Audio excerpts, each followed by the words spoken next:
Assalamualaikum warahmatullahi wabarakatuh. Halo semuanya, aku Angga Anggraini dengan NIM 100230099 ingin mempresentasikan marketing riset pada pengembangan produk mikroba.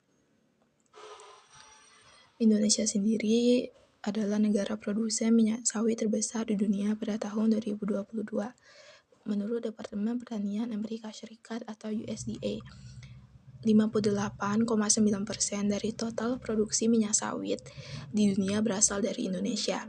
1 ton kelapa sawit menghasilkan limbah tandan kosong kelapa sawit atau TKKS sebanyak 23% atau 230 kg.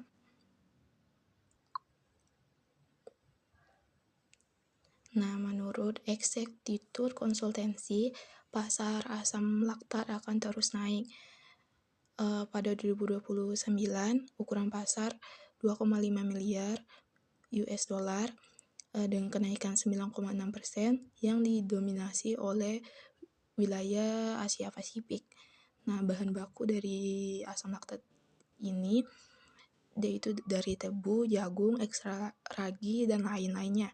Terus dengan sumber alami dan sintesis dengan pengaplikasian yaitu sebagai PLA, makanan dan minuman, kosmetik, dan perawatan pribadi, farmasi, dan lain sebagainya.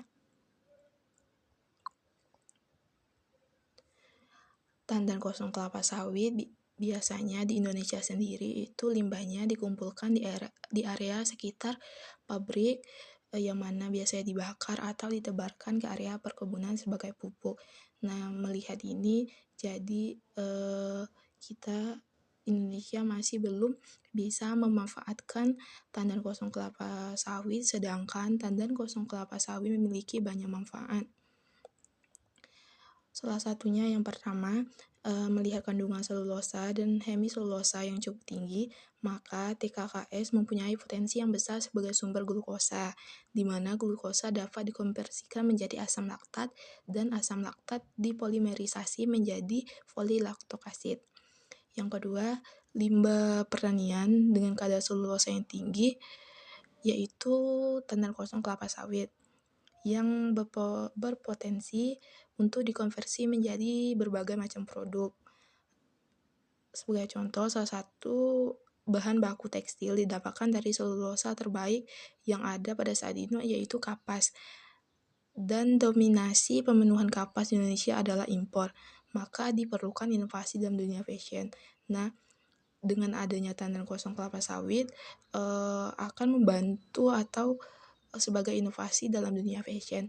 Yang ketiga, dalam industri kosmetik, asam laktat kembali lagi kepada poin pertama, pemanfaatan dengan mensintesa asam laktat dari bahan baku tandan kosong kelapa sawit.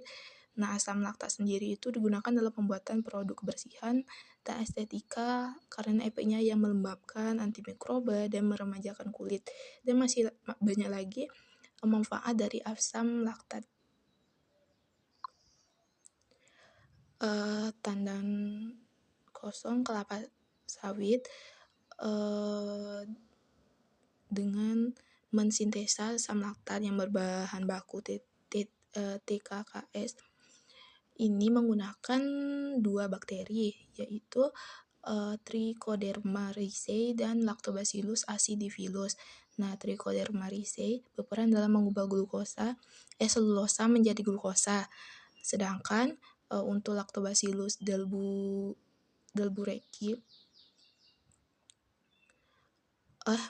Lactobacillus acidophilus mengkonversi glukosa menjadi asam laktat. Metode konversi tandan kosong kelapa sawit ini yaitu ada 4. Yang pertama, pre-treatment, yang kedua ada hidrolisis, yang ketiga ada fermentasi, yang keempat ada pemurnian asam laktat. Pasar asam laktat sendiri sudah dijelaskan sebelumnya itu pada 2029 naik dengan market size yaitu 22,5 billion dengan kenaikan di 9,6% yang didominasi oleh Asia Pasifik sebanyak 43%. Ini juga dilihat kan PPT ini ada beberapa perusahaan besar yang memproduksi asam laktat. Selanjutnya itu ada pemain kunci pasar asam laktat. Pemain kunci pasar asam laktat termasuk ada BASF-SE, Cargill, COFCO, Corbion NV, Danimer Scientific, Dufour de Nemours Inc., dan lain-lain.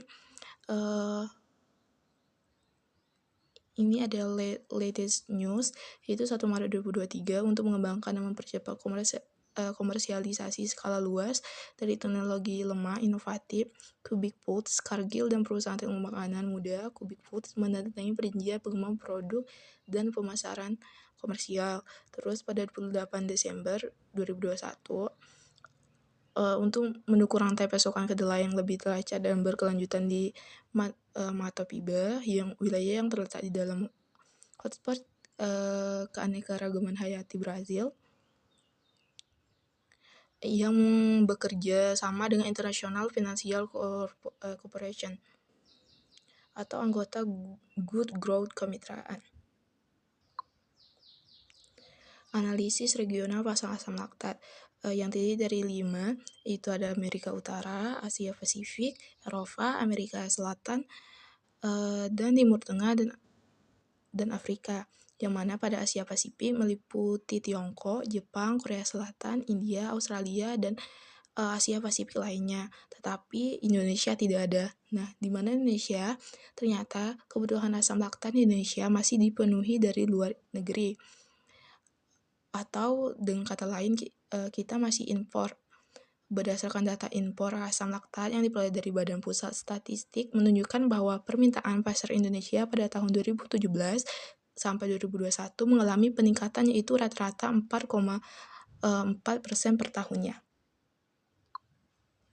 Nah, siapa yang harus membeli asam laktat atau pemangku kepentingan utama asam laktat ini sendiri? Yang pertama ada produsen, yang kedua ada pedagang dan distributor, yang ketiga ada perusahaan pengguna akhir, terus ada organisasi penelitian, terus ada perusahaan riset investasi, dan yang lain. Oke, terima kasih. Itulah presentasi dari pengembangan produk mikroba, yang mana sintesa asam laktat berbahan baku tandan kosong kelapa sawit menggunakan Trichoderma riceae dan Lactobacillus acidophilus. Jika kawan-kawan ada pertanyaan, bisa diajukan atau menghubungi email saya yang sudah tertera di PowerPoint ini. Terima kasih.